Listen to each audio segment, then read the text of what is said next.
We're here. Mm-hmm. Day Chris, before why the does end. your computer get worse and worse every week, man? Now it looks like you're like on an AOL from like 1994. My side looks fine. I don't know what you're talking about. And you're using the wrong mic, by the way. I'll be right back. Sorry, we just went live and Chris's stuff is like completely messed up. His mic's not working. What's going on here? Are you okay, buddy? Yeah, I'll be right back.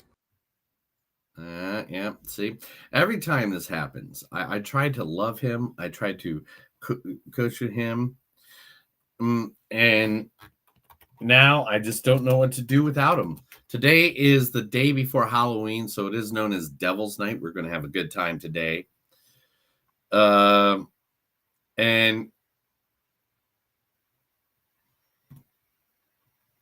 we're going to help him out. We're going to make it. It's going to be great. It's going to be a good time. Chris is going to kind of like it, I think. Chris, are you going to like us today? There you are. Yeah. Is it better? You know, your microphone's still not working. I'm still using my like. Hold the fuck on. God damn it, dude! Yeah, like literally, you're not using your microphone. Can you hear me at all? It's very echoey. It's like it sounds like you're talking through the microphone on your laptop. All right, I'll call you back. I'll be right back. I'm trying to figure out what's going on here. Chris hates me today, and this is okay, man. That's okay. You know, a lot of people hate me on my anniversary. I love you, you love me. We're a happy family from a big. So I'm sorry for people that are watching and stuff, but we're just having technical difficulty left and right. So we're sitting here, we're chilling, we're just having a good time. Chris's computer keeps on going in and out, and I don't know if that's because of the weather that we are having. There is a weather storm that's coming through between me and him, and so we don't know. We don't know what's happening, guys, and I'm sorry. And I know right now I look like the generic version of Robin. So how about this, guys? All of you guys have an ability to tell me about things right in your chat area. So what is your favorite Halloween costume that you've ever put on? If you've put on a Halloween costume that you like, what is your favorite? I have a bunch of them here, and Chris doesn't know that I'm going to be changing them out throughout the whole entire podcast. Like, I am literally going to mess with him the entire night. It's going to be amazing. But he just doesn't know because he can't see what's right here. There's like, I even got my Dr. Fate helmet. I have my favorite wrestler, luchador stuff right here. Like, I have stuff galore that is just going to drive him up the wall.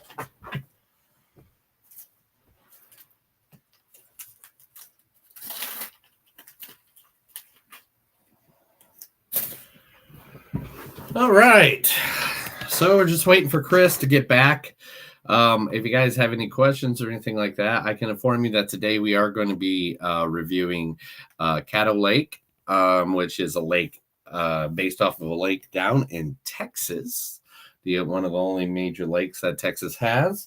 And then we will be doing the one and only Venom this week. Venom: The Last Dance, featuring the great and awesome Tom Hardy. Not related to Jeff or Matt Hardy, just Tom Hardy. It's still not your microphone. No, it's still my microphone. I don't know what's going on. Give me one more second. I'm so sorry. I'm going to switch. I'm so sorry. Don't worry, watchers. We're getting situated. This is what happens. Chris likes to do things like this to beat me up and do things like that. Today we're going to be talking about Venom. We're going to be talking about Caddo Lake. We're going to be talking about a lot of things that we like talking about. Like one of my favorite things, Halloween. Woo! Halloween.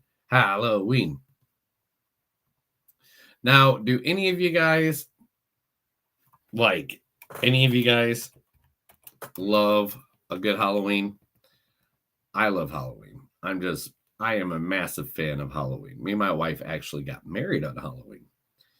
So like it's one of my super favorite holidays. Do. Yep. All right. So we're just waiting for Chris to get back.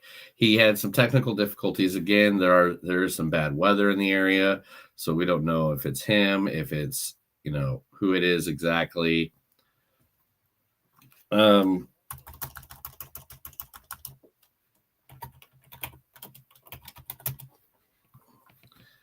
that's the best thing in the world. You never know.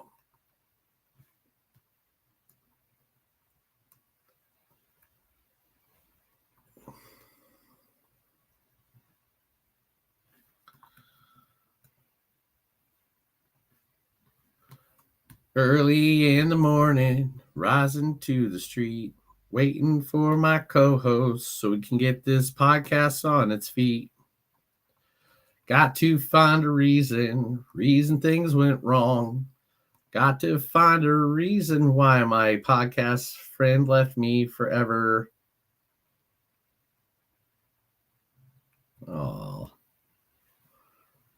no.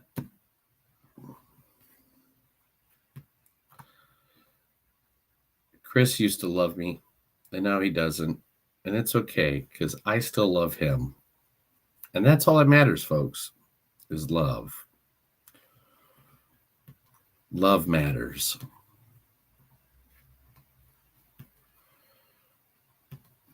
So I'm just waiting for Chris. The stuff went down. I am just sitting here waiting for him. I have all this stuff ready. We'll have a small spoiler thing at the end of the episode today because it is a comic book movie, and you know how I love to do those little spoilers at the end where I'll go over information you probably weren't worthy to in the comic book world, talking about Venom, Spider-Man, and the whole universe, and maybe some of it, how it comes together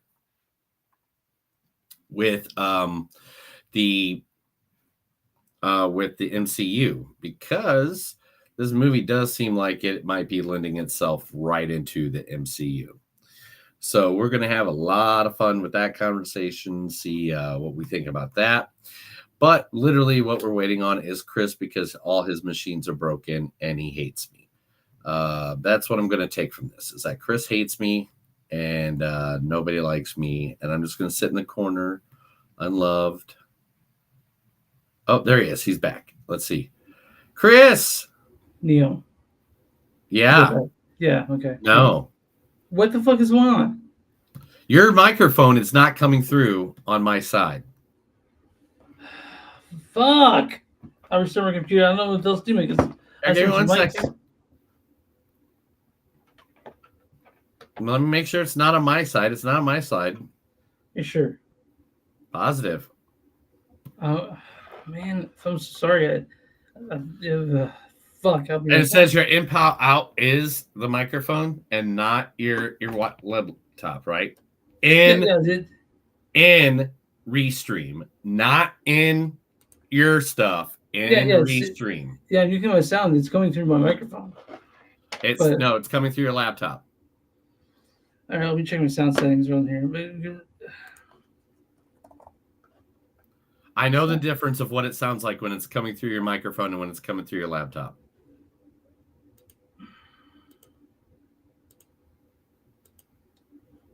But over here it's saying the device is a roadcaster. Like, all right, go to the next thing then. Whatever. I'm gonna come right. I'll be right back. I'm gonna restart this whole thing, I guess.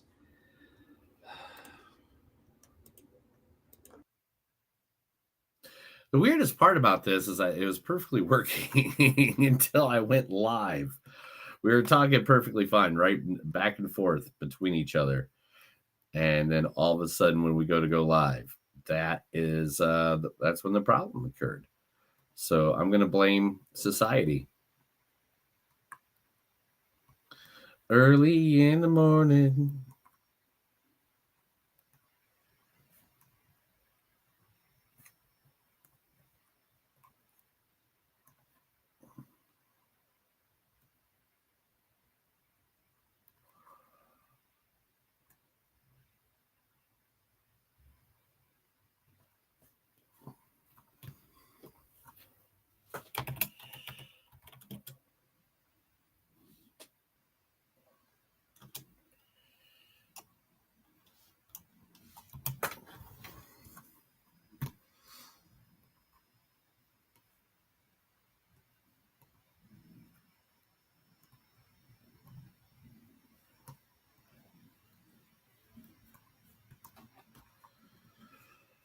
Sooner or later, he'll be back. I don't know what to talk about because I don't like talking by myself. That's why I have a co-host.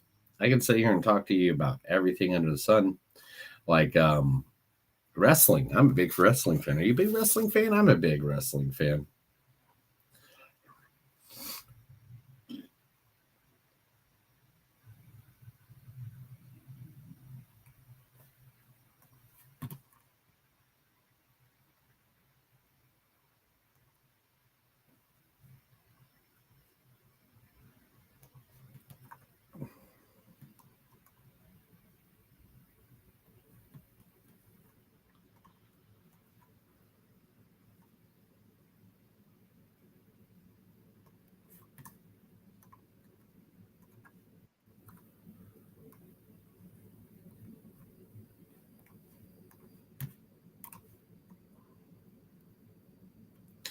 Yes, Chris finally is back. Let's see what it sounds like. If this isn't working, yes, there you are, bro. Dude, I don't know what happened. Like, cause like it's the same. Like, it's all I had set up. I was set up hours ago. But yeah, like I don't know. As soon as we went live, it was just like all of a sudden it was like, no, you can't use this feature. So I'm using a cheaper mic like that I have, but I think it just had something to do with with the way it cut. I don't know what happened. But this is the expensive mic. This one costs like $300. This one costs like $100. This is it was like all of a sudden, like after we went live, you went from sounding like you to not sounding like you. Well, here I am. Yeah, now I can hear you. All right. So 12 minutes later. Here we are. I hope people 12 minutes later. Yeah. All right. So after all the dilemmas in the world, you know what time it is, right? It's hammer time. No, it's costume change time. Oh, Neil's gonna take off his costume. Okay. Oh.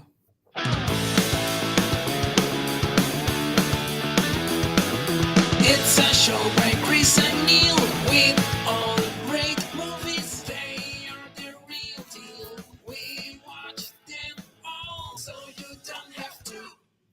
It's movies that don't suck and some that do. This is another episode of Movies That Don't Suck and Some Do. My name is Neil. And I'm Chris. And today we are doing, two movies that were out there at the lovely cinemas that we are going to review for you. We watch them all so you don't have to. Mm-hmm. First, coming up is Caddo Lake. Caddo Lake. I was close. Neil, I want you to. I think you need to take off your luchador mask. You sound really shitty over there. Really? All right. I got a bit. All right. Okay. I knew that one might not work, so that's okay. Yeah, that's better. There we go. Neil's got there we go. Bad ears. All right. Yeah. All right. So what's the name of the movie called, Neil? It is called Caddo Lake. Caddo Lake? Yeah. Okay. Caddo Lake, featuring Daniel O'Brien. Dylan O'Brien. Dear Amy, I am wide awake. I've just gotten good at not really moving or breathing. Being stuck in a survival bunker with a bunch of people who've all found their soulmate is less than ideal. Karen and Ray got together a few months ago, so they're still kind of in their honeymoon phase. It is super physical. That's from 11 Monsters. We did that movie a couple years ago. Like right when the pandemic first started, when we did that. Nice. Wonderful. Yeah. And then on top of that, in the movie with him is the wonderful Eliza Scanlon. That sounds right. That sounds right. Scanlon. Guess which Greek goddess I am, Camille. Guess I'm not really up on my goddesses. I'm Persephone, queen of the underworld. She's married to that big dude, Hades. He runs hell, but she's in charge of punishment. But I feel sorry for Persephone because even when she's back with the living, They're afraid of her because of where she's been. Yeah, that's I forget where that's from. It's on the HBO show, but sorry, but Are yeah, you okay today? Are you all right? I'm fine here. It's just like fucking, all the shit. But who else in this movie? Also in this movie is I can't remember who else I put it. Oh yeah, Lauren Ambrose. Oh, we'll be all right if the wind is in our sails. Oh, we'll be all right if the wind is in our sails. I'm excited to see where this is going. All right if the wind Forgive is me. in our sails, and the storm will soon pass by. It's a vacation tradition. And we'll The officer. stand fast and steady as she goes. We'll stand fast and steady as she goes. We'll stand fast and steady as she goes, and the storm will soon pass by. Yeah. I bet you didn't know your mommy was a pirate. It's from Pirate. Yeah, it's a cool whaling song or whatever. So that is all the people from, or some of the main people from Caddo. Is it Caddo? You're from Texas. Yeah, well, I'm in Caddo, but Caddo is the only natural west over on Texas, but it's also Bleeds in Louisiana. My grandparents their house was on Caddo Lake.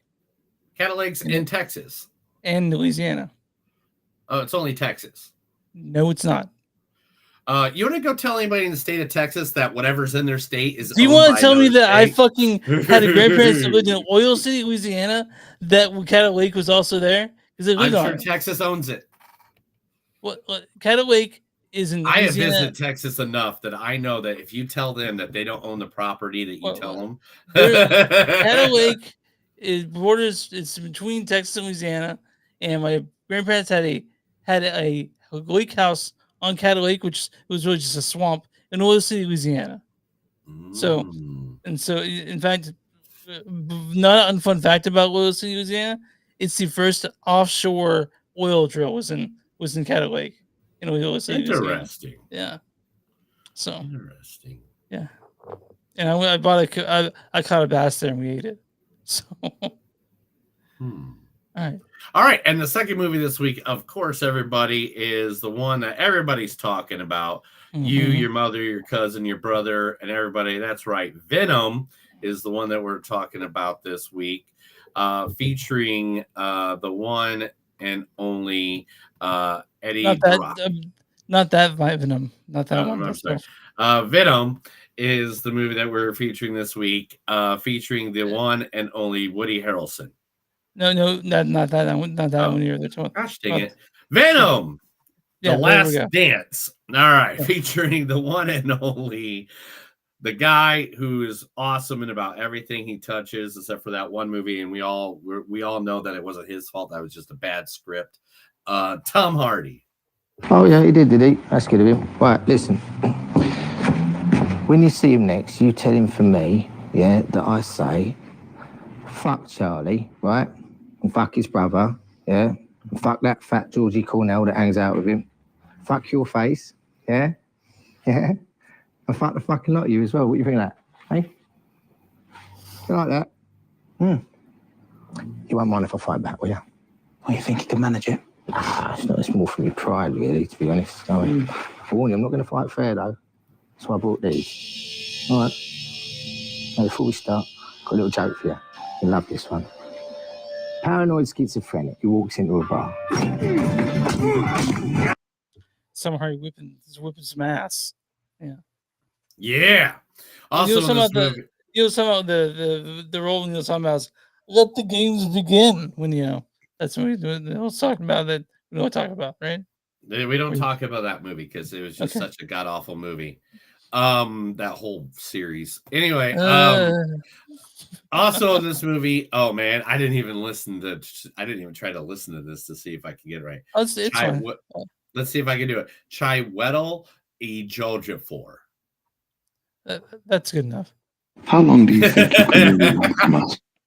How long do you think you can really run from us? I never credited the Alliance with an overabundance of brains, and if you're the best they've got... Captain Reynolds, I should tell you so that you don't waste your time. You can't make me angry. Please spend an hour with him. I want to resolve this like civilized men. I'm not threatening you. I'm unarmed. Good.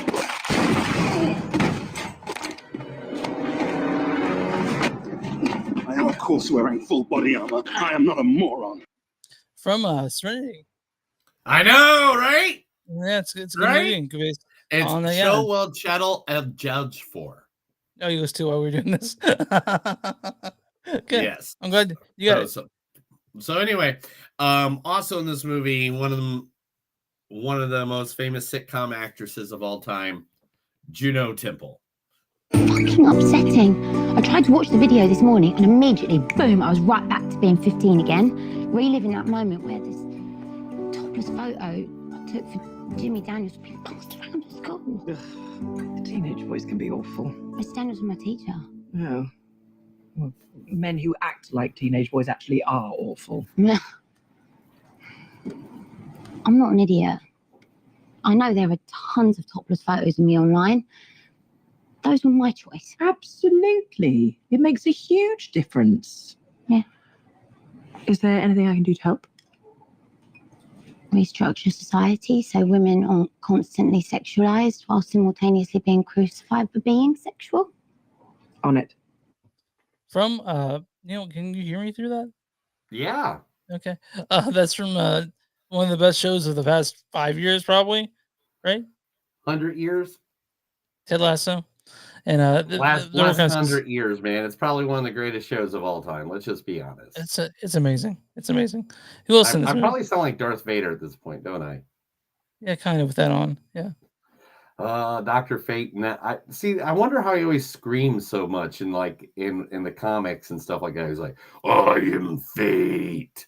But yeah, also in this is Raya's Alphines. For years, your father and I were mocked for our theories, not just in the community at large, but at Oscorp as well. They called us mad scientists. And then your father bred the spiders and everything changed. The results were beyond encouraging. They were spectacular.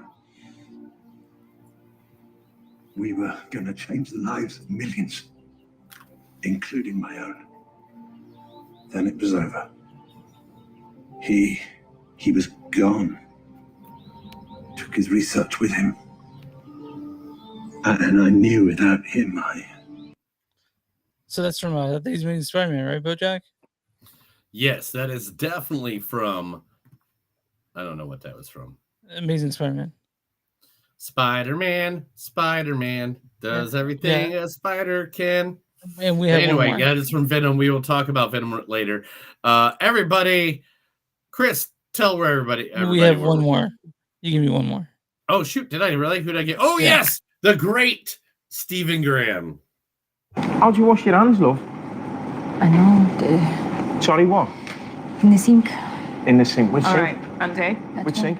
Ante. No, hang on, Carly. No, Carly, wait a minute. Look, this is Carly. Carly, this is fucking basic GCSE fucking cooking and it's in school. her first week, so it's my responsibility. It's not a first week in any fucking kitchen, though, is it? You've worked in kitchens before, haven't you? Yes. Yeah? That's why you're here. You've worked in kitchens before, yeah? Yes. Yes, what? Yes, chef. Yes, chef. So what's that sink for, kid? Food. For what? Food. What do you not do in that sink? Wash your hands. Wash your what? Hands. Wash your hands, yeah. It's fucking gobshite here. You using the wrong fucking sink. And you, soft ass, what are you playing at? That is the British The Bear. It's boiling point. It's Yeah. boiling point. I was just Come on now. Yeah. Don't make fun of the guy. He literally won freaking awards for that, dude. Yeah, I'm sure he did. Yeah. From now on, anytime somebody does one of the best roles of their life, I'll make sure to mock them. I didn't mock him at all. Mock But 'em. you find some movies on Sub.net. We're on Facebook.com/podcast. We're at wtmnet.com/ You go there, find us with a bunch of the really cool podcasts. We're on XAP News Podcast, Instagram News Podcast. We're on patreon.com/Movies Don't Suck. We're on TeePublic at Blackwood Productions. You'll find our shirts with this logo on it and other ones that Neil's made. Go to bonfire.com/Movies Don't Suck and send to you. You'll find other shirts with our name on it and other stuff Neil's made. Well, and anywhere you find podcasts, where you find Movies Don't Suck and send to you, like us. We're on YouTube. We're fucking everywhere. It's hard to not find us. We're fucking share it. everywhere, man. Everyone you know, and we'll love you forever. Yeah. All right, what are we doing for? What are we talking about today? Who we helping out? Today we're going to talk about Giros, Heroes, Gyros, Palace. These people don't even have a website, man. I'm telling you, I literally have to just directly look for them at Google. They're from 6119 East 31st Street. Their food is some of the best Heroes I ever had. It is just a small mom and pop shop, man. Small mom and pop. This is like one of the nicest, like, look, they don't even have pictures online. I had to take pictures of my own food to show you what they serve. It is some of the best Heroes I think I've ever put my mouth on in the entire world. Their meat was so good. There's nothing I want more than more of their meat in my mouth. They have Heroes and everything that are affordable. Nothing is more than $10, $15. I found them because of Reddit. Like literally somebody was like, has anybody been in this place? And some dude was talking all like, oh man, these guys are so cool. The owners are super nice. They're super great. If you're ever in the Tulsa area, it's Heroes Palace. It is on 31st, 6119 East 31st, right off of Sheridan. One of the best little places in the world. Go do it. You'll love it. Not one thing that I eat was not good. That's good. It's nice of you. Just a little place that we help out. That's what we fucking do. Yeah, dude. All right, Chris. Yeah. Before we talk movies, let's talk something. Okay. So Chris bailed on me this past weekend because he doesn't like me. And he sent me happy anniversary, by the way. Thank you. And that's tomorrow. Well, in between now we're in between. Yesterday was our marriage anniversary, or was our wedding anniversary, and tomorrow is our marriage anniversary. So what do you mean? Like, give me an example. Like did you sign like the paperwork on the 31st? Yeah, on the 31st. Oh, yeah, okay. Yeah. But Chris was supposed to come down and visit me, Mm-hmm. and he didn't because he hates me. I don't hate you. And he doesn't like ever seeing me in person ever again. That's why when I moved to Tulsa, he was like, yes, we can do the podcast better. So Chris sent me to this show that we were supposed to go to together. Yeah. And the artist's name is Jeffrey Lewis. Now, I don't know how to tell you about this guy. He is like a Weird Owl meets punk rock meets folk music meets hippie. He's a comic book fan. Huge comic book fan. He's an artist. In fact, Chris, that's it, man. So for you, I got issue number 1 and issue number 2 autographed. Oh, dude, you didn't have to do that. That's awesome. By Jeffrey Lewis, just for you, because you missed the show. And he wanted you to know how much he appreciated you being a hardcore fan and making me a fan, because I talked to him before and after. And I was like, I was like, dude, I didn't know if I was going to like it. And I absolutely loved it.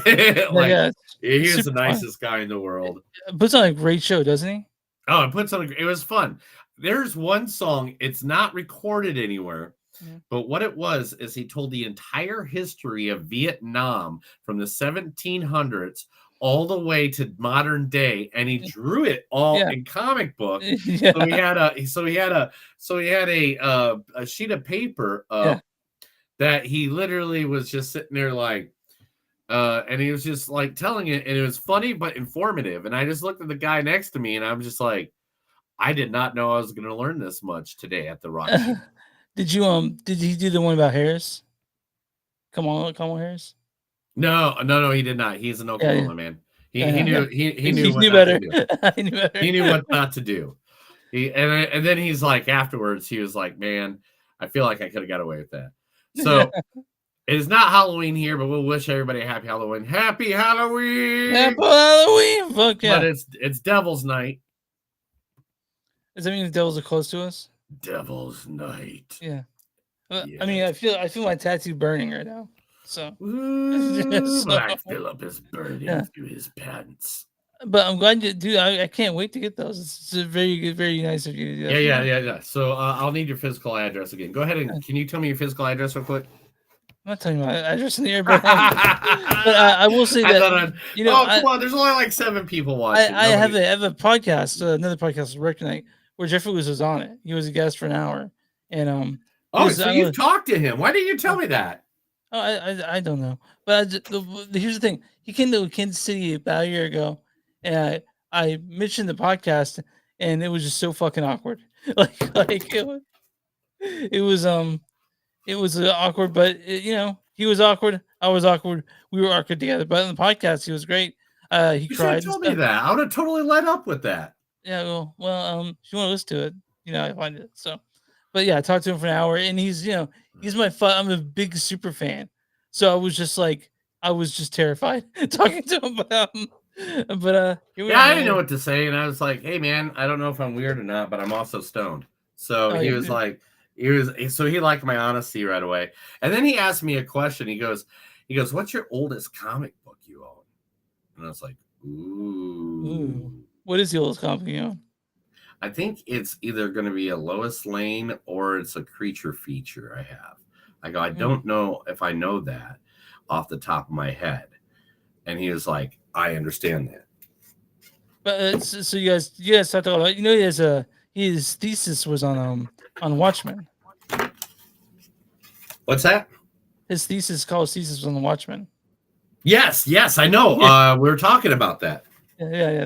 Like she does a lecture on it and stuff. So, yeah. All right, I'll stop with the mask. I got like 4 more, but I'll stop with them. But I'm glad you're a fan of him. He's great. He's my favorite. Dude. Not only was he hilarious, he was funny, insightful. He was, insightful, and he was just like a really cool dude. Yeah. All right, guys. But I think what's ready. This is not Jeffrey Lewis suck his dick fest.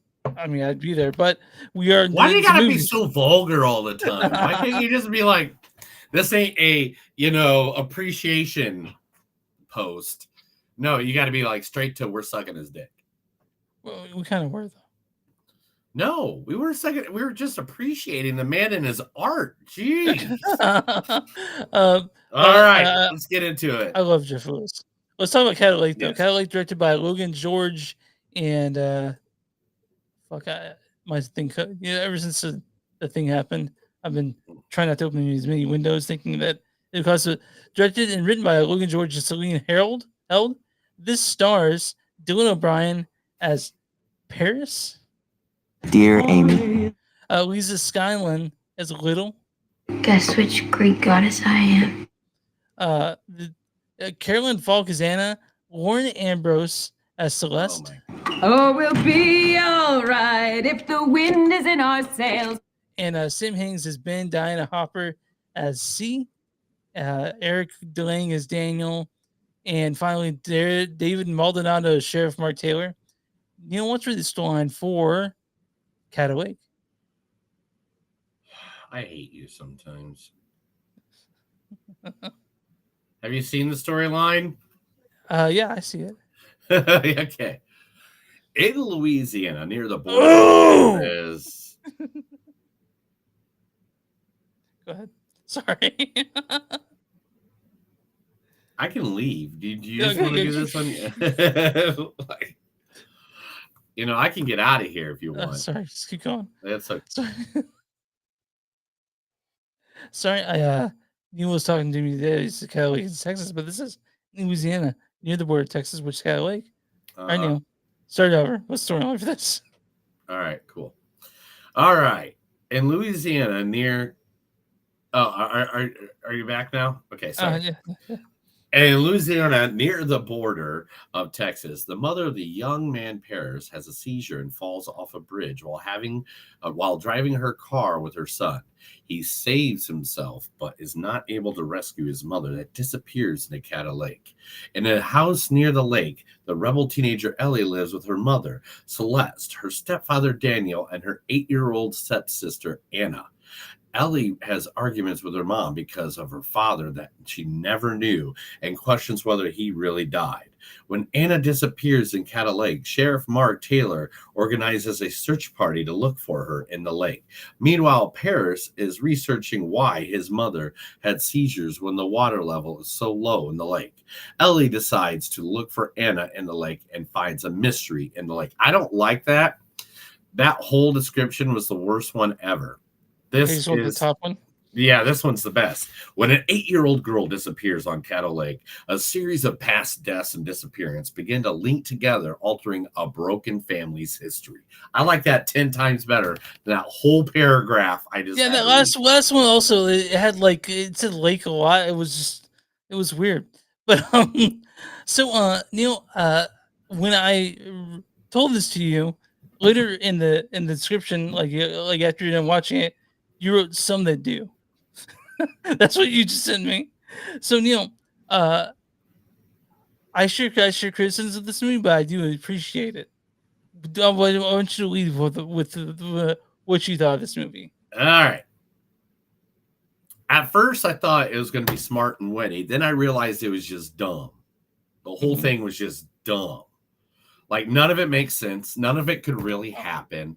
And I don't mean none of it can really happen in a, this mystical super science way that, oh my God, yeah, that's just something that you got to kind of believe in. No, it's not that you got to kind of believe in it because of how they messed it up. And I can't go into detail without spoiling it. They messed it up so the actual effects of everything could not happen the way they wrote it in the movie. See, I disagree. I understood it perfectly. No, no. I understood the movie. Don't get me wrong and say I don't understand it. Sense. No. It doesn't add up. It doesn't. It's like, oh my God, what movie could I compare it to? But it seriously does not. It doesn't equal what it should. You know what I'm saying? I think so. Okay. What's the best way to say this without ruining? Disappearances and reappearances wouldn't be at the same time that they said they were, and if they were, it would have messed up the timeline of the family and what everything is. But it only happened when the lake level was low. You understand that, right? 100% understand what happened. Okay. I 100% understand what the Wait, do you have a problem with the way they do it? Because the different movies do the same concept different ways. Like, for example, none of it adds up. And I just realized I have the Spider-Man information up and not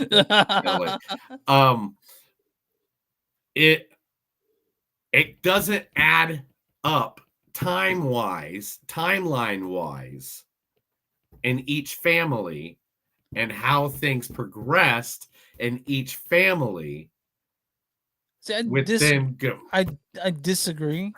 I'd have to, without spoiling it, that's the most I could say. We'll talk about that. Like, just because now I did things you did like. Oh, and it'd all be incest too. Don't forget about the incest part. There's no incest part. Not quite. There's thoughts of it, but definitely didn't happen that way. Wasn't there a great-granddaughter that slept with her great-granddad, and then they became then they were the ones that birthed people that had kids? That's his stepsister. That's his stepfather. Remember? That's his stepfather. So then, yeah. Anyway, it all the like the whole time I'm watching this movie, I'm just like, I'm my own grandpa. Sing it. I'm my own. I know, but that was your stepfather. So whatever. Mm-hmm. How do you know it's her stepfather? Just because they said it? Yeah, that's exactly because they said it. Yeah, but that's her stepfather, but is she the mother of her own? And if she's the mother of her mother, then is she the mother of the grandmother? And is she really her stepsister, or is she really her grandma? People who have not seen this movie had no fucking clue what we're talking exactly. About. Right, this movie is so weird, and I thought it was clever and twisty. And then at the point, it got to the point where I was like, man, M. Night Shyamalan had something to do with this, didn't he? And then when I He's looked it up producer. afterwards, He's producer. I was like, damn it.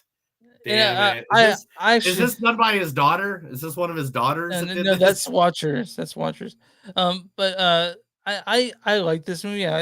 Well, Nielsen probably destroyed my liking of this movie after we're done here, because I don't see an issue with the timelines. I thought it was really clever how it brought it together, but I do have I issues didn't with think it the. was clever. I think they just did like Langoliers and they just redid it. Like, like it's like I wanted it to be intelligent, but it I thought it wasn't was. intelligent. I definitely wasn't dumb. It felt like a TV movie. I get that. I definitely understand that. Yeah. 'Cause- Okay, and that's what I'm trying to say. I'm not trying to say the concept of it is great. Love the concept. Love this concept. But to me, it felt like it was like a Lifetime movie or a TV Time movie. It so did not feel like it was a movie. It just So felt like here- something, a here's the thing, throwaway man. you'd watch on Shudder or Sci-Fi. Hey, don't. Well, we're gonna watch something. I'm gonna tomorrow night. I'm gonna be on I show said a all night. throwaway, not the good Okay. ones. Okay. So here's the thing about this movie. Like when it comes to the way it looks, to the authenticity of those characters. I'm from that area. I've been that area. It's 100% like that. All right. There are people that live off of fucking swamp there, that buy you within a trailer, and there's just shit all over the yard. That is 100% authentic to me. I've been to places like that. I know like that. It's just very, very familiar to me. Right. That Right. was cool. But again, this movie also, it the character of Paris is kind of insufferable. He's he's an annoying character. like he's Yeah. it took really, really long to get to the points that were interesting, Like I know they understand that they're trying to build up, emotional connection to Paris and Ellie. And you kind of have a hard time connecting to Ellie because she's kind of a bitch, and Paris is just kind of just Paris, you know? I can't hear you. You're muted? I'm trying to. It won't unmute. Sorry. It's like the whole screen froze for a second. Yeah. I got that Ellie was a bitch, and I got that and stuff like that. But actually, that made me feel closer to her. Due to the fact that that reminds me of most of my family. Yeah. But like the problem. Maybe that is the problem. I had no one. I was going for no one. I cared about no one. There's no one in this movie I gave a shit about. The only one I cared about was Paris's girlfriend C, I think. You know what I mean? You're like, I cared about one person. She seems like the only, but but again, I don't have the problem that Neil has this movie. He'll probably destroy my thoughts on it. But to me, the movie was clever and made sense. And once you kind of like, oh, that was that guy, sort of like it came together.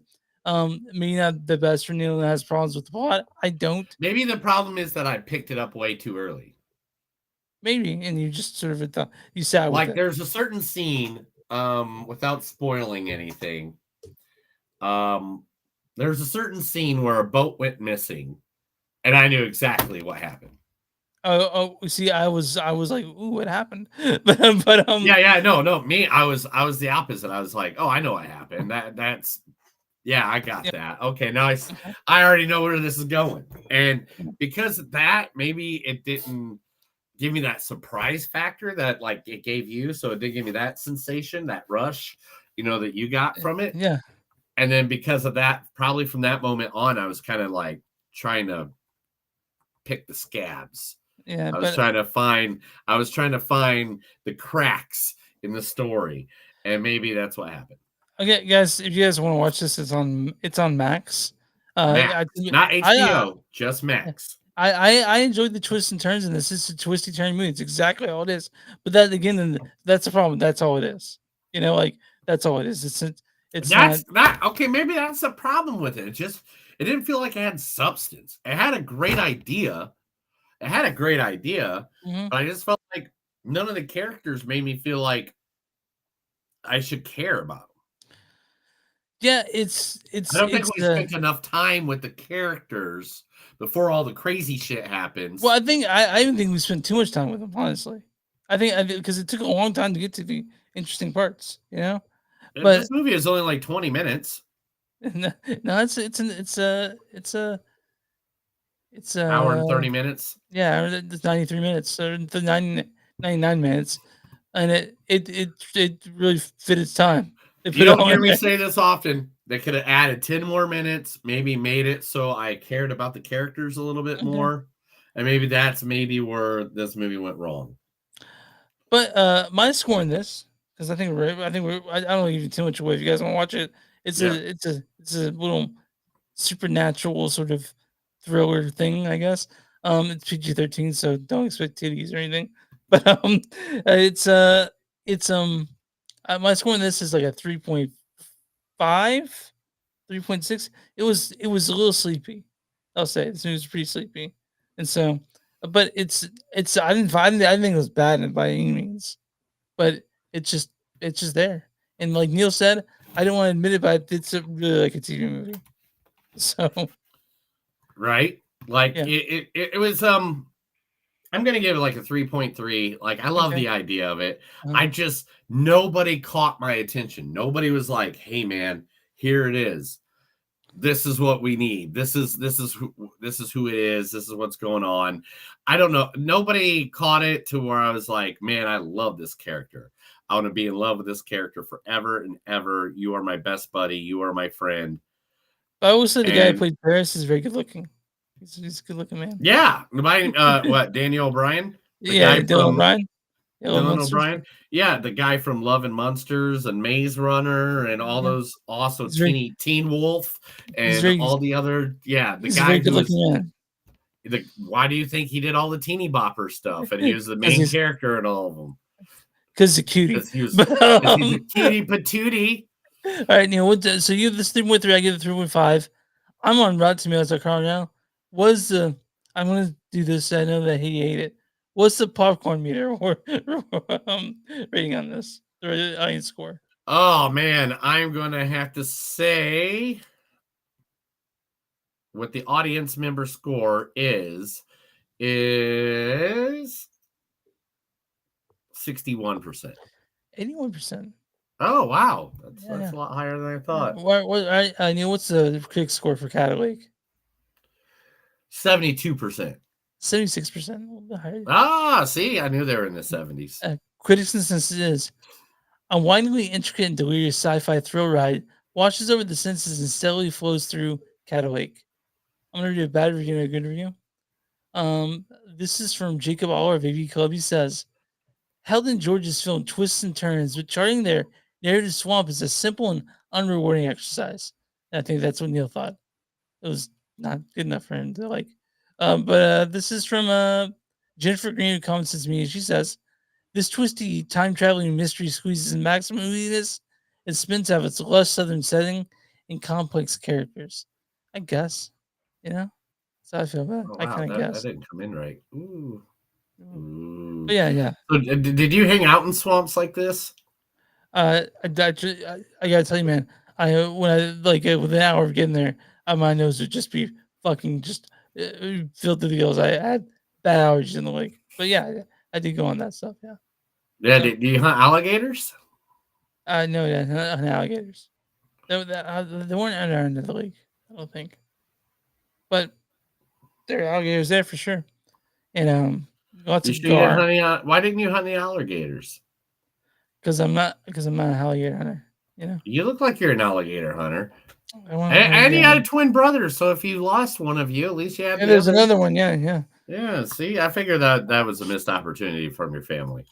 But yeah, guys, I voted. You should vote. I'm not gonna tell you who to vote for, but Harris. But so yeah, if you guys want to vote, you should do that. But I think we're done with this movie. You ready to talk about news? Movie news? Yeah, let's go do some news. This is The Movies Don't Suck and Some of the News. I'm going to read stuff to Chris. He's going to like it because if not, they'll have to hire somebody else besides me. I don't know. I tried. Real quick, are we doing a spoiler thing of Venom? Oh yeah, of course. I totally didn't talk about that at all yet. I did before when you were gone. Yeah, we're gonna do a small little. It's not gonna be much. It's not gonna be much. I just got a couple little things. And Because I have a few. I have a few things that I have yeah. problems with that we'll talk about. Yeah. We'll do that in the spoiler section. Okay. All right, but anyway, let's talk about the first thing going on in the world today, and that is Aubrey Plaza is really upset and disgusted by a comedian named Tony Hinchcliffe. If you don't know him, he's the one that does Kill Tony. And he said that Puerto Rico is just a floating island of trash. So she replied as in, I just wanted to very quickly respond to the racist joke that was made at that Trump rally about Puerto Rico, where most of my family is from. Thankfully, my sweet Alba wasn't here to hear that disgusting remark, but if she was live today, I think she would say, Tony Hinchcliffe, go fuck yourself. And yes, the Wall Street Journal can quote me on that. So that is what Aubrey Plaza thinks about Tony, Kill Me Tony, and his little... I mean, did you hear this whole thing? I don't want to get in a political debate, but did you hear this whole thing where nobody understands that Puerto Rico is an American territory? Well, the thing is, Trump didn't know that either, and when he was fucking president. People are idiots. All right. So, but the thing is, I knew who Tony Hinchcliffe was before this, but I didn't know he was a Trump supporter. And then when I heard he was there, I'm like, oh my god, why was he there? I'm like, of course he said that shit, right? Like that's Tony's comedy. And the thing is, on Kill Tony's podcast, he's the least funny thing about it. So it's funny that but like when I heard about this, I was like, well, of course that's gonna happen here. You know, like it's not surprising that, but again, it happened, and I'm tired of hearing about it. Let's move on. Long Leg Star, next film is a twisted take on the Bram Stoker's classic horror tale. Now, Mika Monroe from Long Legs, she was the lady that was following Nicolas Cage or whatever, is going to be doing the Eden of Vampire Brides, a story that hasn't really been told too much of the Bram Stoker's classic vampire tales. And so it's going to follow. So The Brides is set to redefine the horror genre with unique blend of feminist themes and gory visuals. The script is dynamic and unsettling in all the best ways. Chloe is going to be bringing such dread and complexity to the characters, and we can't wait to work with her and Maki bringing Sally to life and the undeath, as the case may be. So when it comes to Bram Stoker and Anne Rice, like, do you have a preference of those two? I mean, that's like saying, do you like a preference between the Beatles and Green Day? Which one do you like? You know, one did it really well. One did it originally. Like it, okay, yeah. You know what I'm saying? Like, they're so far apart. It's hard to, it's so far apart. It's like, you know, you're talking about the originator of, I think, the Dracula vampire. You know, the one that first made it popular. The one that first made it popular, and then you have somebody that did it differently and reflectively onto that time age that she wrote. So, like. You know, how do you do it? Yeah, I got you. I agree. Blade will finally make his MCU debut, but not the way you thought. It will be in Marvel Zombies, the animated series, because Blade, the movie, is still delayed. Huh. They gotta get that. They gotta figure that out, don't they? Like. Well, we're gonna talk about that later on. Okay, that's why I talked about it as a news story, because it's going to reflect something that we're going to talk about at the end of this episode. Okay, that's going to reflect what's going on with all. Okay. That. Yeah. To everybody that listens out there, if you're one of our fans and you have not seen Deadpool Wolverine, It is coming to the streaming service Disney Plus as of November 12th. So that's only 13 days from today if you're listening on live today. But so that's for all you guys out there. I know some of you didn't get a chance to go out and see it yet. Now you get a chance at home in the comfy of your own couch to see Deadpool Wolverine November 12th, Disney Plus. Neil's gonna be watching that and repeat. I've already watched 100 times. I'm good, bro. So here's another thing. A documentation about kids in cages from the 2017-2018 era has got pushed back and postponed until December after the election because NBC doesn't want to influence anybody on voting. Yeah, I get it. I understand. Yeah, but you know, what are you gonna do? It's a bit of a hot button issue, I would say. Yeah. You know, so they have been totally pushing it back. That's weird. The world's first death thriller. Death thriller. A diversity and inclusion becomes an ever increasing topic in Hollywood. Production has begun on what's being dubbed the world's first death thriller. Now, filming on the movie, it's called Retreat, is now underway, which has set Tim Evans to direct. And it's the first feature by Evans, who himself is hearing impaired, he also did the Paralympics and stuff like that. Let me read a bit. Retreat is set in an isolated deaf community where cracks begin to appear in Matt's seemingly idyllic world when the arrival of an enigmatic outsider, Eva, forces him to question the realities of his identity. Is Matt prepared to discover what lies beneath the surface of his supposedly utopian community and the cost demand to maintain it? So Retreat's principal cast composed of all deaf actors, including Anna Zander from Sleeping Dog, James Boyle from Reunion, and Sophia Stone from The Chelsea Detective. It will be all deaf people.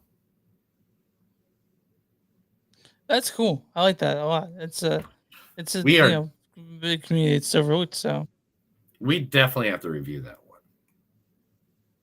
Mm-hmm. Absolutely. Because if we don't, then I'm just gonna have to quit. Yeah. One movie that we love is finally getting its fourth part, a series that me and Chris have fallen in love with over the past couple of years. Netflix's Fear Street. Oh yeah. It's getting a part next 4. week, next year, right? Next year. And it's going to be coming out October 25. October 25. Yeah. I can't speak English today. Yeah. It's weird that they're not saying a year in advance, you know? It's going to be called Fear Street Prom. Yeah, it's going to be called Fear Street Prom Queen. And unveiling some of the cast members, it is Indy Fowler, well known for her previous in The Nevers and Insomnia. Suzanne Sun from Red Rocket. Thina Strads from Paper Girls. David Loco from The Summer I Turned Pretty, Ella Rubin from The Idea of You. It looks like Chris Klein from American Pie, Lily Taylor from Manhunt, Catherine Watterson from The End We Start From, and Arian Greenbelt from Avengers Infinity War. So literally just a huge group of teenagers that have been acting the last 10 years. Yeah, that's cool. A series, one of the most famous movie series of all time, has finally gone home to its owners after 20 years. The Scary Movie series is returning to the Wayans brothers. The Wayans brothers, who have created the Scary Movie, are now part of the next Scary Movie, which would be Scary Movie 6. The Wayans brothers are returning to the series they created for the first time in over 20 years. Those were huge when they came out. Like, I remember everyone just talking the day after the weekend came out. Everyone just quoting the shit. So cool. Yeah, dude. I mean, what's up? What's up? I mean, we all did that we still do that every now and then. Yeah. But the Wayans brothers, the brilliant creators behind the beloved franchise, the timing is perfect to bring back the series to big screen. They got Keenan, Marlon, and Sean. They got all three of the brothers. All three. Well, I mean, the only brother they don't have. What brother is that? They're missing a Damon. Yeah, Damon. You're a Damon. Chris is a Damon, everybody. Greta Gerwig is trying to tell Netflix to please release her Chronicles of Narnia show on the big screen. I don't know about that, man. If it's a series, can't we just keep it on the series? It's a movie. It's a movie. Never mind. It's a movie. Oh, it's a movie. Okay. I thought it was a show, but she wants it to be released on 2,000 screens on IMAX, which is understandable because if it's Narnia. Yeah. If it's Narnia, I'm guessing she's doing it very beautifully. Like, is she doing The Lion, the Witch, and the Wardrobe? Is she in that first book? Because I've seen that would be the third adaptation I've seen of it. I've seen the original one. I've seen the original one from fucking 30 years ago. The British one. I saw the new one. You're 30 years ago. Okay. Yeah. I'm interested to see what she does with it. Reacher joins forces with Prey Star for new action thriller from John Wick writer. Fuck okay, yeah. I'm there. Yeah. Alan. So that means it's Alan Richardson, Derek Kolstad has scored the perfect action duo here. It's titled Painter. Has now been revealed that Reacher, Alan Richardson, and Prey Star Amber Thunder, who did the lead in Prey, the Predator movie, which is one of the best Predator movies by far. Fantastic. It centers on a young woman trained from a young age who must employ every skill in her arsenal to rescue her father after he is kidnapped. That's all what we got right now. I mean, if it's that and Alan Richardson kicking ass, I'm in. And Midthunder, Amber Midthunder, she did such a great job in Prey. How could you not? Yeah. It's gonna be dope. It's real dope. The comeback we all been waiting for. Yep. Here he comes. He's making his comeback. It doesn't matter how many times you poop in his bed. It's right. That's right. Making his way back to the big screen, Johnny Depp. All right, yeah, sorry. Yeah, Johnny Depp's come back. Yeah. Okay. Johnny Depp is going to be in a movie called I'm sorry. I was about to say the same movie I just said. I'm going to be in a movie called Day Drinker with Penelope Cruz. Nice. So Day Drinker watches as a cruise ship bartender meets a mysterious day drinker, only for both of them to find themselves entangled in a criminal underbelly and connected in unexpected ways. So, Neil, let me ask you. Let's say that you have an ex-girlfriend and she's shitting your bed, but she's like, prank, bro. How would you react to that? Get the fuck out. Actually, I wouldn't say get the fuck out. I would laugh at it. And then in the next week or so, slowly move all my stuff out of place. And one day she's just going to come home and there just won't be anything in it. The thing is, I can't imagine shitting anywhere that's not in the toilet. Like, I've never had that. I've never like she really went to business on that. Yeah, that's some shit. Yeah, she went to town supposedly. Yeah. Okay. Well, we'll see that probably. Edwards Ball, who did the movie Skin a Manrick from last year. Skin Ring. Yeah, I haven't seen it. And now I want to see it. It's on Shudder, I'll go watch it on Shudder probably tonight. But he is partnering up with A24 to make his next movie called The Land of Nod. Now, details of The Land of Nod far in between so far, but Bale has been confirmed as both a writer and director, or Ball has been confirmed as writer and director. However, when speaking of writing back in 2012, Ball did tease about some ideas, say it's as a twisted take on the Pied Piper legend. Oh, shit. Yeah. I'm down with that. We haven't seen Yeah, a Pied Piper thing. Like, was it Wilbur? Was the last Maybe. one? Was it Wilford? The Are one you talking the one with the rats? Is that Willard. Yeah, Willard. Willard. Yeah, wasn't that the last like kind of Pied Piper thing? Yeah, that's with I mean, he Kristen had all the Glover. rats and everything. Yeah. But Yeah, I remember I saw Kristen Glover on a show, and he collects antique surgery tables. That's something he collects.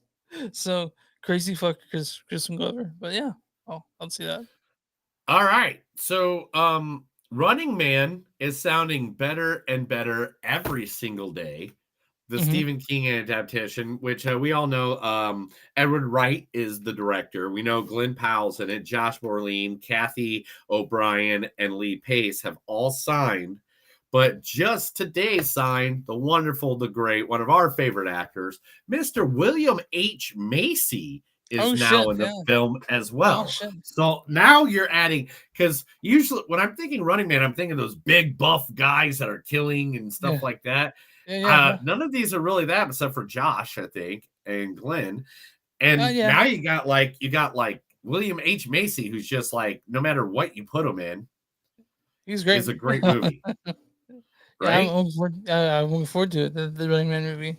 Yeah, they have all these people directed, connected to it. It's got something, All right.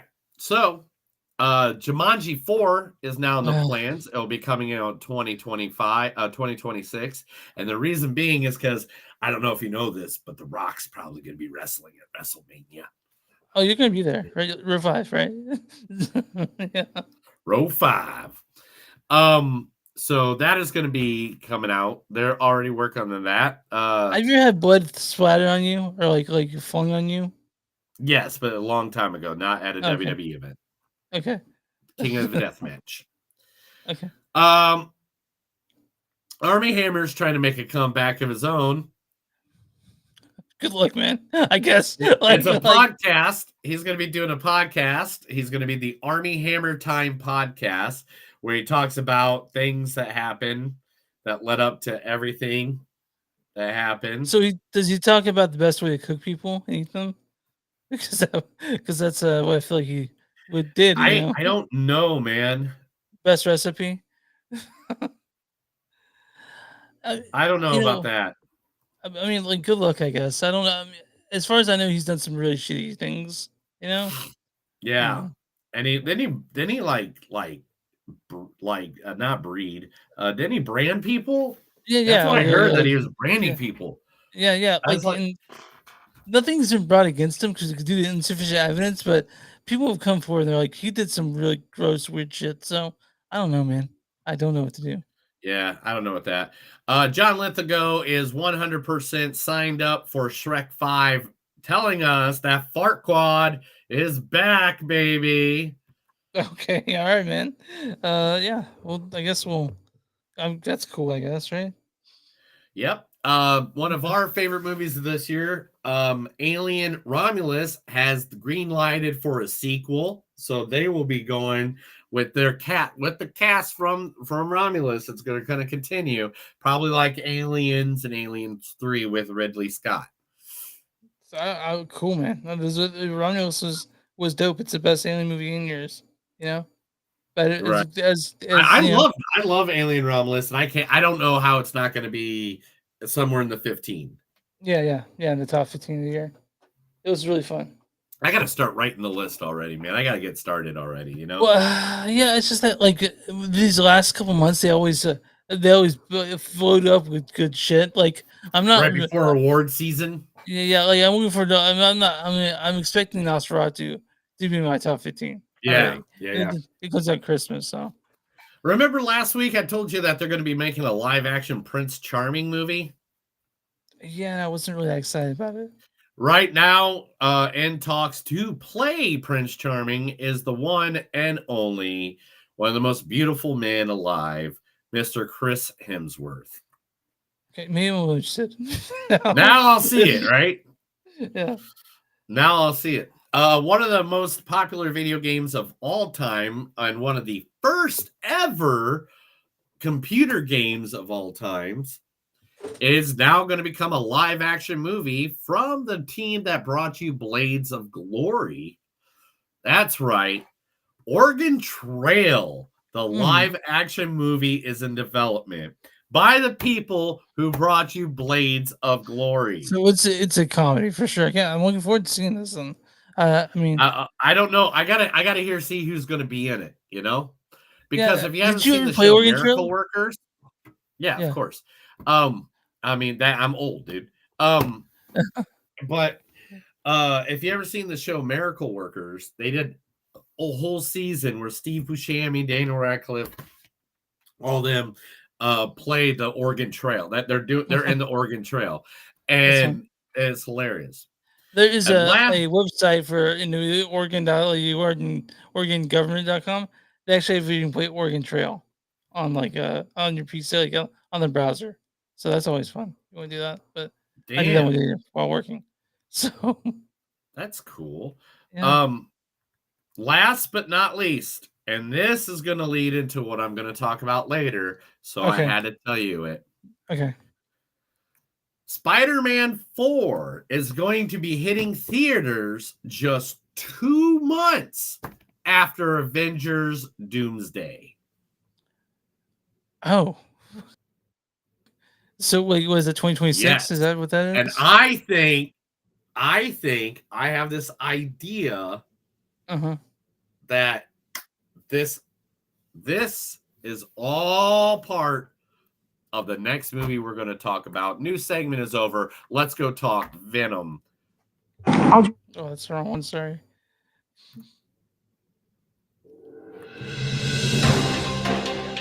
That was the Movies Don't Suck and Some, the new news segment. I was telling Chris everything I know about the wonderful world of entertainment, so he doesn't have to look it up and he can sleep more.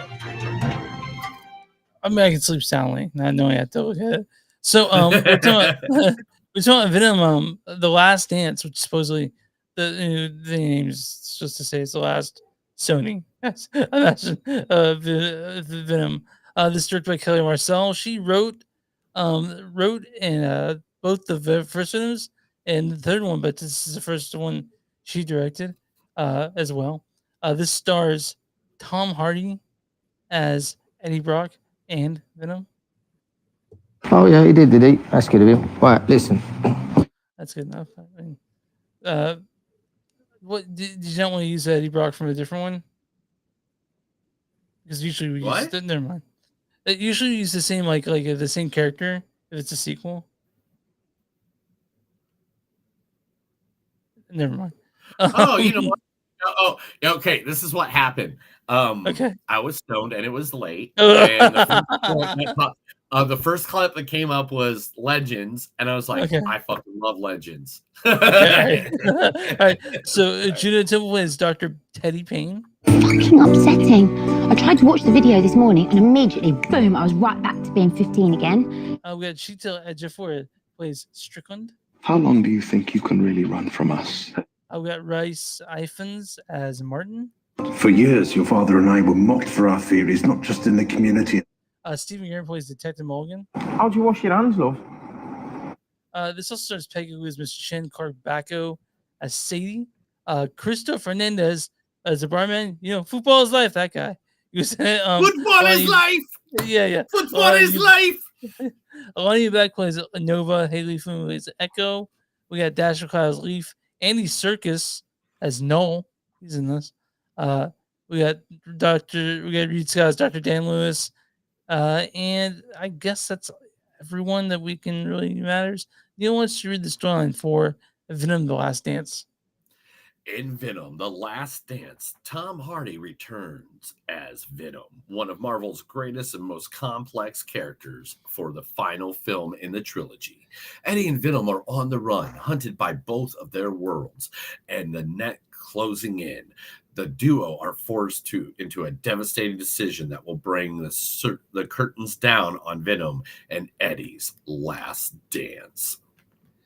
All right, Neil. So, you know me. I don't like the other two Venom films. And this one is different because I'll tell you why. Because in the other films, the thing that bothered me was Venom and Eddie. I actually liked Venom in this movie. I liked those two characters together. I actually liked them.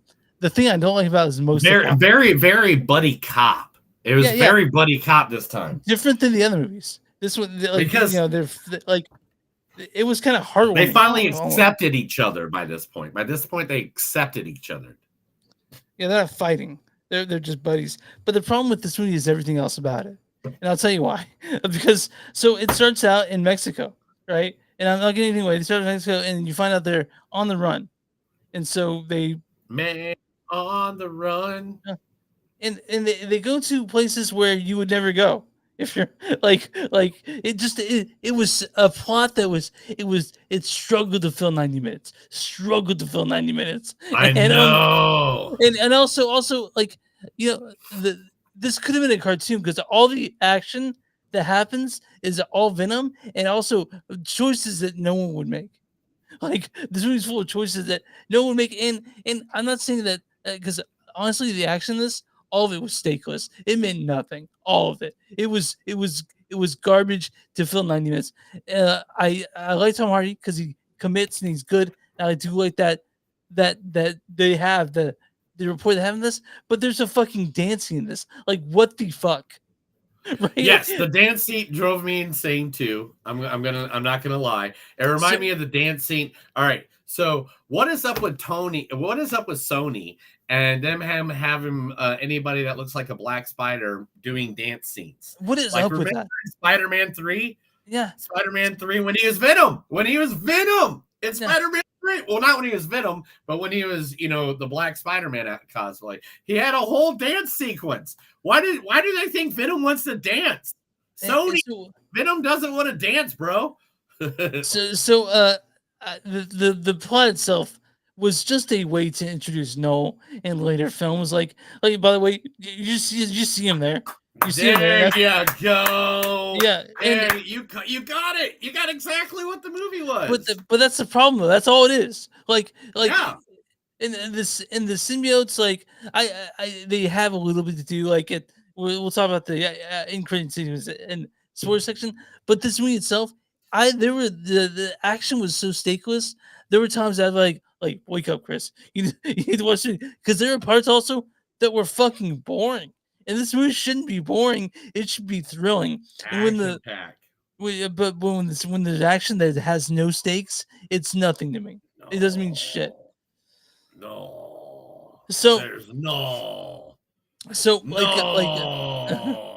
the other movies, like I don't like the other movies for different reasons, but this was just a big fucking mess. It was struggle to fill 90 minutes. It has characters in there that like you'd be like, when Superman movie you have some sort of suspension of disbelief, but there are characters that would make that shit wouldn't happen, and why would you fucking do that?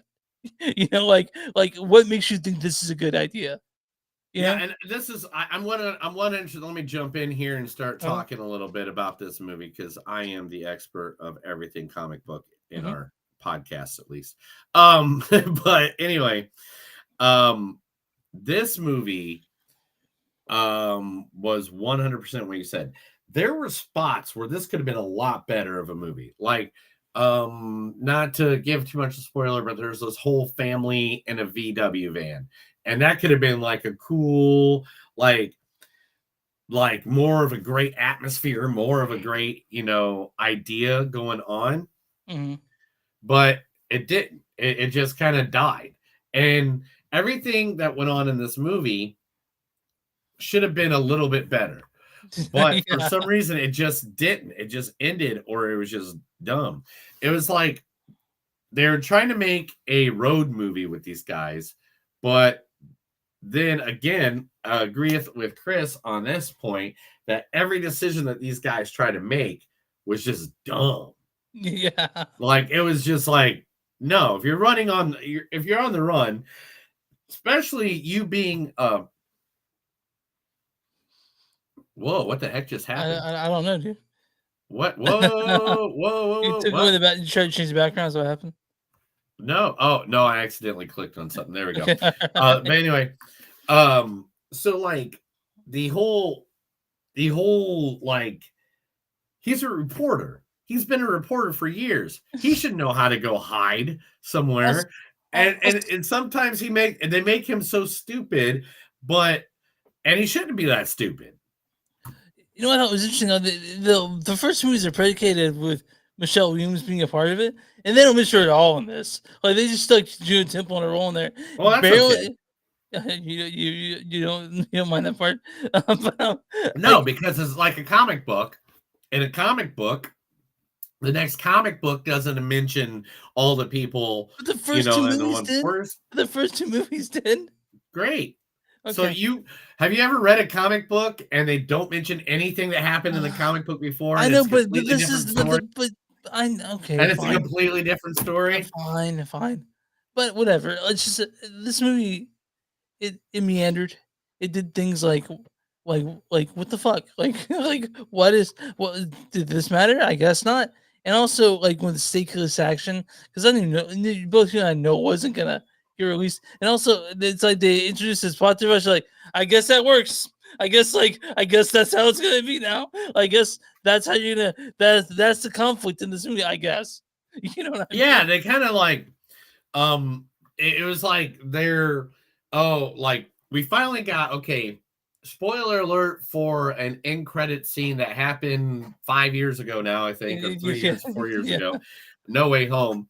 Spider-Man No Way Home. They showed Eddie into the MCU. Yeah. We finally got him in the MCU, and the first thing they do in this movie, and I don't know if it's spoiler or whatever, but I'm gonna say it, they throw him right back into the Sonyverse. Yeah. And you and I were expecting more of that in this, and we didn't get that at all. No. I think I know what they're setting up. And I think I know why they did it the way they did it. But let's just talk about a second about how Sony, for some reason, thinks every villain in the freaking Spider-Man universe needs their own movie. They don't. Yeah. All right. They don't even get their own comics sometimes. Sometimes they're just a throwaway guy that they beat up and throw to the side. And then maybe 5-10 years later, they might get a full comic. We're talking about you, Morbius. We're talking about a lot. Morpheus, Madam Web. Like, I can Craven the Hunter, really? Well, we don't know if that's good or not yet. That could be okay. I know it's be super violent. That's all I know about it. And I do like the director of J.C. Chandor a lot. So when you attach J.C. Chandor to something, automatically I sort of like get a little bit of a cinema boner. But it could be terrible, you know. At some point, Sony either has to say, "Hey, let's do more with Spider-Man. Do Spider-Man. Maybe have 2 Spider-Mans." You know, yeah. Tom Holland MCU, have your own Spider-Man on the side. It's okay to have multiple Spider-Mans. Obviously, there's multiple Batmans. Yeah. There's multiple Supermans. You know, it's okay, guys. It's perfectly okay. You can do that. Have your own Spider-Man universe with your own Spider-Man and then have your MCU Spider-Man. Perfectly okay to do that. It's okay in the comic book world. What we don't need is not another 92 movies that are of like, the only reason the Venom movies worked was Tom Hardy. Let's be 100% correct. Yeah, 100%. Tom Hardy's dedication and acting to these movies is what made Venom work. And when you don't have anybody with no dedication in them, I'm not going to point any fingers. Madam Web, Morpheus. But when you have a whole crew of people acting that aren't dedicated to it, that are just kind of like, this is a throwaway movie, you know, blah, blah, blah. This is a paycheck. And people can tell, then that's what you get when you get like Madam Web. That's what you get when you get like stuff like that. I feel like people that like this movie are the same people that like the original Suicide Squad. You know, like they are used to shitty movies from the 90s, and this is better than you know, like the movies of the 90s. Oh man, remember that shitty movie Donnie Darko? You know what I'm talking about, dude. But this movie is not good. The only thing that's good about it is Tom Hardy, and there was a really kind of a sweet chemistry Venom Tom Hardy in this one. Like Tom Hardy was good. June Tempo did a good job in her Yeah. role of Yeah. well, when it got later.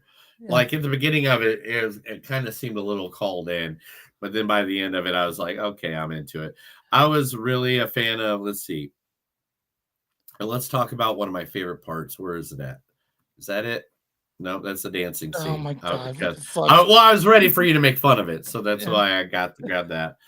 That's a good scene. But let's make there we go. Venom horse. Yeah. Oh, the thing they showed in the preview, so people will go see it. Yeah. Oh, Venom horse. He's real. Oh, wait a minute. I just downloaded the same thing twice at night. Or see, there he is. Okay. Venom horse. He's actually from the comics. Okay. Okay. But Venom horse. I like Venom horse. Venom is just such a nice. Look how cute he is. Oh, I want to hug him. I just want to hug him. The thing is, I like what they did with the Venom. They tried, but Sony, just stop. Just stop. We don't need other Venom unless it shows up like mixed up with Spider-Man. I'd be fine with that. I'd watch Venom and Spider-Man fight all fucking day. At what point would you just give up and just sell this part back to the Disney? You know what I'm saying? Yeah. Because yeah. Isn't the Spider-Verse the only thing left that they don't? Yeah, I think they bought it all, I didn't like they? the Spider-Verse movies, and yeah, I think you're right. So Venom needs to go back to what it was. It needs to go back to Disney, and then they can do what they do best, and hopefully revive MCU because it's suffering right now.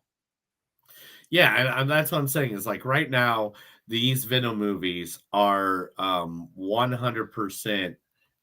I mean, they got nothing left. They got nothing left. All these Venom movies are it. Like they keep on trying to go off of the Spider-Verse they paid for years ago and trying to get some money out of them, but instead you're just losing money constantly. When do you throw in the towel and just say, just sell that universe back? Yeah. Or at least try to make a decent movie. I think it's time for us to actually to do our scores, and then we have that score because it's getting kind of long over here. Yeah. Well, I mean, we did have like 20 minutes where you Yeah. were you fixing stuff. But anyway, Yeah. continue. Yeah, go. My score. What's your score on this, Neil? How about that? We'll start with yours. I'm gonna give this a 3.8. What? Yeah. The reason 3.7. I'll go 3.7. Because I see what they did, but I just want to give them a decent enough rating not to go make another one, and that I want to tip my hat off to Tom Hardy because I think he gave his all in this, and to be honest, they made me laugh a lot between the two of them. You know what? It'd probably be 3.5. 3.5. I'd easily give it a 3.5. Mine's at 2.7. The only reason just above an STD. Yeah, the reason why it doesn't get STD is that the Tom Hardy in Venom, that's the only movie where I've actually enjoyed their interaction. There are parts that made me smile because it was cute. You know, like I was like, oh, that's nice, and then it's over. So that's automatically You're over. But guys, next week we are doing what's it called? Conclave, and the Wild Robot. Yeah. Me and Neil were talking about just making Kofi, but we're doing Conclave and we're doing the Wild Robot. And both those are PG. So right away we might not curse that episode. We'll see what happens. But if you guys want to, it's Chris that has the problem, guys, not me. Yeah, it's I get on the microphone and he's just a dirty man. Disappoint my parents every night. But if you guys that do that, but we're gonna do the Super extra. But if you guys, we'll see you guys next. Wait a minute. I just realized we didn't do the whole segment where I guess the. Oh shit! Yeah, I got that up. All right, Neil. All right, so let's go back. Five. We'll cut that whole part out when you go to edit. Yeah. 5, 4, 3, 2, 1, and go. Neil, I'm on RottenTomatoes.com right now. What's the popcorn meter for Venom: The Last Dance? I think the audience score for Venom is going to be has to be 61%. 80%. They got 80. Yeah, Nice. it's crazy. Now, was critic score for or the movie for the 71. 39%? Holy cow, Yeah, I that's know sad. it's a big difference. Critics' consensus is the always watchful Tom Hardy injects the ample charisma into Venom: The Last Dance, but the offering buckles under its convoluted tonal ambitions, which is basically what I said. Here's a good review and a bad review. This is a good review from Tom Beasley. The Popcorn Munchie says, if you can't enjoy Tom Hardy singing Stilling Silence while as an alien lover croons along joyfully space eye inside his head, then I don't know what to tell you. Yeah. And then this is a not very nice review from Robert Coiter of Flickering Myth. He says, Venom: The Last Dance is an agonizing death rattle for what would be the most irritating series of superhero movies within the past 25 years. But it does contain one tolerable, even slightly amusing stretch. Like, and you and I know, I think the thing we like about this movie is Tom Hardy, and that's why it even exists. So, Tom Hardy is a good man. all right, guys, we're going to do the story section next week. We're doing Conclave and the Wild Robot. But that's what it is. And but yeah, guys, spoiler if you want your spoilers. Spoiler section coming up right now. We're going to be doing the spoilers on Venom. Make sure everybody, if you don't want to hear anything, a spoiler section of this, move on. But I do have some good hot takes. And here we go. Don't forget, people, touch yourself in an unpleasant way.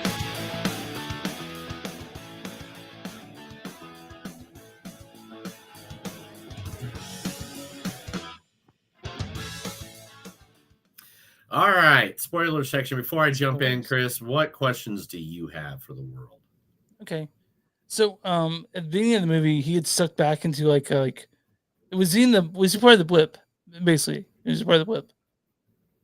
Who was Eddie Brock part of the blip? He got transferred right when the blip happened. After the blip, remember, because he got like the same time that all the other people. In No Way Home, all the villains like Green Goblin, he came over during that spell, which would have been after the blip. Okay. Another question: does Venom need brains to live, or does he needs serotonin, or there's a chemical that's also in chocolate that he can eat chocolate or he can eat brains. Okay. I think that's all I have. Everything else about I know they mentioned the blip in this movie, so that's I guess a kind of Easter egg, because he's like, my family was gone for 5 years, football for your life. Yeah. But I mean, so they go to Vegas, the place where you shouldn't go if you're. There's like 942 cameras everywhere. I know. Why the fuck would you go there if you're wanted globally? Like why go there? And also the family that drives right to Area 51, which you wouldn't ever be able to get that close, even if it's decommissioned. You wouldn't be able to get that close to it. You know what doesn't make the most sense? What? Is they had their in for the MCU. They gave MCU their in for the symbiote. Yeah. And then they took it away in the movie. I mean, because Venom... Eddie Brock is not Venom in the Venom movie. I mean, wait, hold on. So what is Venom in the other? Because this one is kind of a nice Venom, like a nice benevolent Venom. What is he in the other movies? Like he's a villain, right? What other movies? Do you mean the comics? Yeah, the comic books. Isn't he a villain?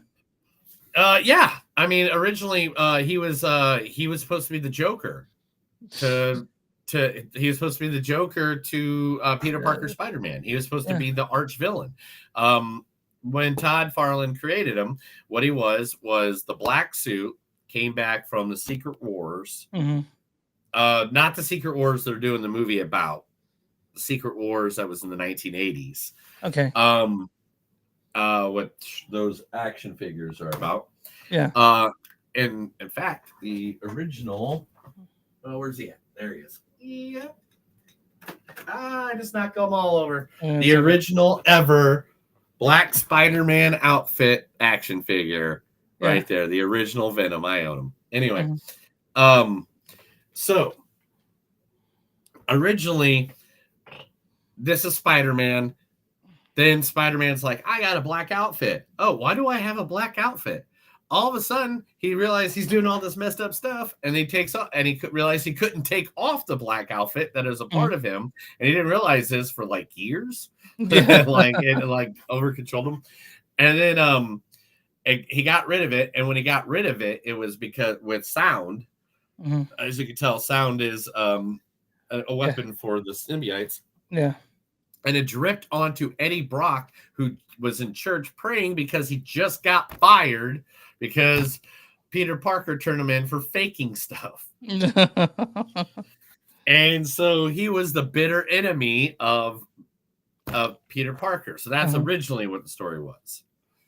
But no, they took this base kind of loosely off of the 90s, not 90s, but the 2000s Venom. Just guys know that Todd McFarlane also creates Spawn. So yes, but okay, but they sort of made a Venom movie where he's kind of like the protagonist. This is based off of the Venom comics from like the early 2000s. Okay. That's why it was in San Francisco and stuff like that, and not New York. Thank God. Everything else in New York, too. I'm tired of New York. Well, I mean, can't help it. That's where Stan Lee wrote everything from. So all right, let's get into some of these, or we're never going to get done. Okay. But anyway, first you named it right out of the bed. This is the introduction to Null. Now, Null, I believe, is going to connect how the Doomsday War and the Spider-Man movie, he is going to be the bad guy that connects it all together and brings the symbiote to the Tom Holland movie. Yeah. And that's when I think we'll see Null. I think Null will be going against Tom Holland's Spider-Man right after Doomsday War, because Null has I don't want to ruin it too much, but he has an influence on Doctor Doom that creates the Doctor Doom War, or the Secret War that is all a part of. Yeah, and so Doctor Doom is going to be like the main villain now. He's taken over whatever. What was the one? The other guy was going to be the but right. But it's going to be interesting to see how, if they, because Spider-Man has a history with Tony Stark. Yes. So they're going to definitely talk about like Tony. He's like, I'm not Tony, I'm Dr. Doom, whatever. But maybe they're going to play on that. Who knows exactly how they're going to play on this? And the thing is, you also got to remember, nobody knows that Peter Parker is Spider-Man anymore, including Tony Stark. I know. Well, he's dead. He's dead. Yeah. So but even if Victor Von Doom, see, like, there's so many different ways they can play on this, and hopefully they're writing it good. Yeah. One of the characters you saw was the Xenofangs. Yeah. That's these things right here. Yeah. They're so cute. Now, those are actually from the comic book, and they were actually a different alien species. They weren't something that Null actually made. So that was kind of different from the. So the thing about me about this is, so one of the ways they tried to fight them is they threw the Xenophage to a jet engine, right? Or the Xenophage to a jet engine, which I was like, okay, that didn't kill him, right? Right. Did it kill the plane? It looked like the plane was going down with it. But anyway, so everyone the plane died. But after they fought that and he came back there, I'm like, okay, I don't know how they could kill it. Needs acid, obviously. But when they're fighting him, like, they know it didn't kill. Like why it's stakeless. There's nothing going on. Yeah. It's really dumb. Yeah. Eddie kicked out of New York. They made reference to that, and that is 100%. Yeah. Okay. But yeah, that is 100% the fake documentation, the pictures that Eddie Brock did. That's what they were talking about there. Still a piece of symbiote in the MCU. Now, there was a little dabble they left right there. There it is. Yeah. Just sitting there. So Eagle Eye viewers will notice that the piece of symbiote that remained in the MCU is presumably still unrecovered in Mexico. As much as that could have some major implications, the Sony universe and Earth 616, not only could this symbiote perhaps find its way to Tom Holland's Spider-Man, which then will create his own symbiote saga. So Juno Temple now has a symbiote connected to her. Are we gonna get a Juno Temple type movie with when she's I the don't know. Like, is Pink every Venom or symbiote whatever? going to get a movie? Yeah. And Eddie Brock doesn't have Venom right now, and Venom has been on like 10 different other hosts. Are we going to get now a different host for Venom? Are we a Venom cockroach? Because we see a little symbiote on the Yeah. cockroach. That is part of the actual one of the comic book storylines where everything blows up and the only thing left is a little bit of symbiote on a cockroach. And I'm also thinking about like is football's life guy gonna show up anymore? I'd like him to show up. I'd like it that guy to be, yeah. But Noel's in this, and he is probably just he's a B. They introduce him, so he'll show up later, probably in MCU movies or whatever they do. And it was Andy Serkis because why not? Because he's a villain and almost. And is it the second Well, time he he's a is the villain? director of the last movie. Oh, okay. Venom, Let There Be Carnage. Was Andy Serkis directed that one? Yep. Okay, well, he's in this as Noel, and good for him. Also, Venom at one point in this movie said, was being made fun of, why did I get the only superhero that can't fly? And Venom's like, want to bet? If you actually played the Superman 2 video game on the PlayStation, he actually does shoot out wings at the end of the game. All right, cool. So he can actually shoot out wings. Yeah, but is that you got any more things about Venom? Oh yeah. When Chitwalt, who plays Rex Strickland in Venom, he finds a little piece of the symbiote. He is actually bound to it in the comic books. His name was he did it because Rex is originally from the Nick Fury comic books. So that Rex Strickland guy is actually part of the Nick Fury world. Okay. But he was like the symbiote with a bunch of soldiers back in the storyline many years. Patrick Mulligan's character, Patrick Mulligan from that guy right there. Yeah. See those green eyes? His was originally called Toxin. And that was the name of his symbiote. But then this is what he looks like in the comics. he's very Dr. from Independence Day 1 when he's talking to the glass, right. Yeah. So we don't know if we're getting a story about him since he survived. Yeah. Again, this is Sony. We might get a story about the secretary who watched all this. Who knows? Yeah, they're gonna make this thing. It's like, oh, no one cares about this. Let's make a movie about it. But yeah, that's it's been the last dance. Yeah, keep going. Go ahead. No, go ahead. It's been the last dance. If you guys want to see it's in theaters, I'll be there for a while. I'm not done yet. Okay, sorry. I got a couple more, Okay. and we're done. Okay, couple more.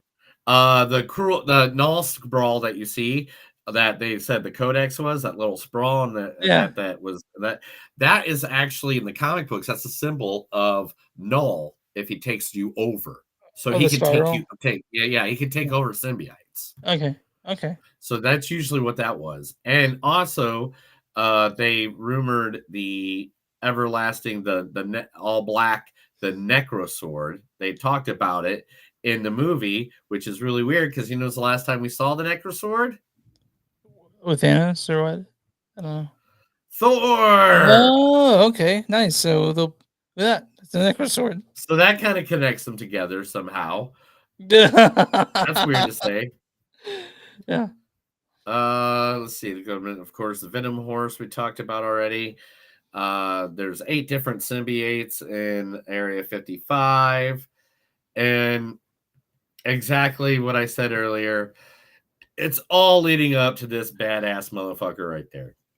He'll be part of Spider-Man 4, probably, right? It's gotta be. Either be part of Spider-Man 4 or Avengers Doomsday with Spider-Man 4, and he might have a part in Kraven the Hunter, and that's what took so long, is now they had to put them all together. Because Kraven the Hunter comes out in December, I think, like later, a couple months from now. Yeah. So that could be why they delayed it, and they're adding parts to it. Like, I think maybe they're trying to lead to go more into the MCU.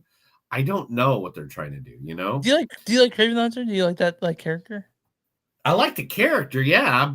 Yeah. I mean, it's just like a play on the rich daddy guy who, by any means, you know, is a hunter for sport, and then he got like some things happen to him, and now he's a super hunter. But I mean, come on. All right. I guess are we done with the facts on this one? Yeah, that's all of them, man. That's just a few of them. There wasn't many. I mean, I could have deep dived more, but to be honest, I mean, I think that's what they wanted you to take away, was the little parts, that there's a little piece of Venom still in the MCU. Null's out there, and the Necrosword exists. I think those are the main parts, right? Yeah. So we get that's hopefully coming up. I feel like that's all the connective. All right. So Neil gave it a 3.5. I give it 2.7. You guys can go to theaters and waste your time on this one if you wanted to. If you really love him, I guess you'll find a lot of audiences liked it, 80%, you know. You guys can find us online at moviesdon'tsuck.net. We're at wtm.com, wtm2, you'll find us there on a bunch of little podcasts. We're at X Movies Podcast or Instagram at Movies Podcast. We have Patreon.com/moviesdon'tsuck. If you want shirts, go to Blackwood S Productions at TeePublic. You'll find our shirts down with stuff Neil's made. Also, Bonfire Concerts, something to do. Also there. And wherever you can find podcasts showing Movies Don't Suck Something to Do. You guys want a sticker like that one? I will send you one for free. For free. Neil has them on his person, but also I can send this to your mail free. I will not ask for you to pay postage. I got that covered.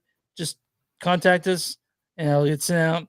I sent out a few the other day, so it's not like that I can go places. I'm literally saying as supplies last, so just let me know. So that's about it. Neil, what is your small business? If you got a small business, let us know. You can email us, message us, send us a pigeon. It doesn't matter which way you go. Just give us some information, and we'll be more than happy to support you and your business right here, free of charge, at Movies Don't Suck, and something to do for the thousands of listeners and the millions of followers. You got anything planned for Devil's Night? No, I'm just going to hang out with my wife. We're doing things tomorrow night. All right. You got here? You want to hang with your wife? Yeah, let's get out of here. That's another episode of Movies Don't Suck and Some Do. My name's Neil. And I'm Chris. And remember, guys, if it's spooky, ooky, and kooky, and it goes bump in the night, maybe you should just turn on the light and tell them go back to bed.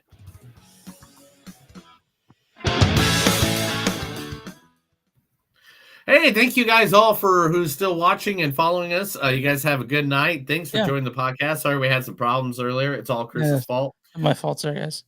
No, it's